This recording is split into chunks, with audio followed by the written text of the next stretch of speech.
नागपूरमध्ये खुनांच्या घटनांमध्ये घट झाली असली तरी इतर गंभीर गुन्ह्यांमध्ये मात्र वाढ होत असल्याचं ताज्या आकडेवारीवरून स्पष्ट झालंय।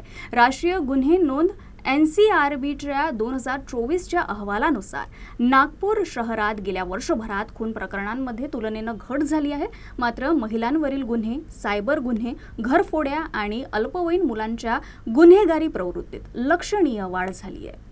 नागपूर शहरातील कायदा सुव्यवस्थेची परिस्थिती चिंताजनक होत चालली आहे। NCRB 2024च्या अहवालानुसार नागपुरात खुनाच्या घटनांमध्ये काही प्रमाणात घट झाली आहे, मात्र या उलट इतर गंभीर गुन्ह्यांमध्ये वाढ झाल्याचं निष्पन्न झालं आहे।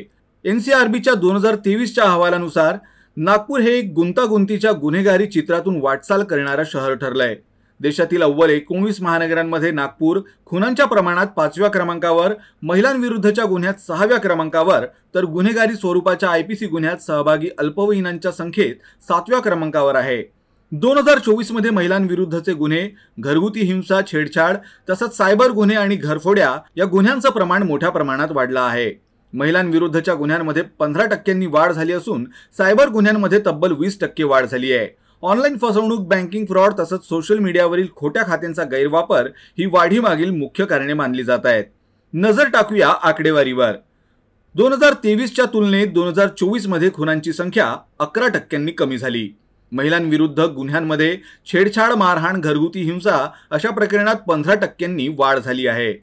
ऑनलाईन फसवणूक, बँकिंग फ्रॉड, बनावट सोशल मीडिया अकाउंट्सच्या माध्यमातून होणारे गुन्हे 20% वाढले आहेत। तर मोबाईल, इंटरनेटचा गैरवापर, बेरोजगारी आणि सोशल मीडियाचा दुष्परिणाम ही अल्पवयीन गुन्हेगारीत वाढ होण्याची कारणं मानली जात आहेत। पोलीस प्रशासनाने नागरिकांना सजग राहण्याचं आवाहन केलं असून महिलांसाठी विशेष हेल्पलाईन, CCTV जाळं आणि सायबर सेलच्या माध्यमातून या वाढत्या गुन्ह्यांवर नियंत्रण ठेवण्याचे प्रयत्न सुरू असल्याचं स्पष्ट केलं आहे। यामुळे नागपूरच्या सुरक्षेवर सतत प्रश्न उपस्थित होत आहेत, मात्र पोलीस प्रशासन लवकरच कठोर पावलं उचलणार आहे। नागपूर शहरात खुनांची संख्या कमी होणं हा सकारात्मक कल आहे, मात्र इतर गंभीर गुन्ह्यांमध्ये झालेली वाढ कायदा सुव्यवस्थेसाठी चिंताजनक आहे। पुढील काही महिन्यात पोलीस प्रशासनाला तांत्रिक उपाययोजना आणि जनजागृती मोहिमेच्या माध्यमातून या वाढत्या गुन्ह्यांवर नियंत्रण ठेवावं लागणार आहे।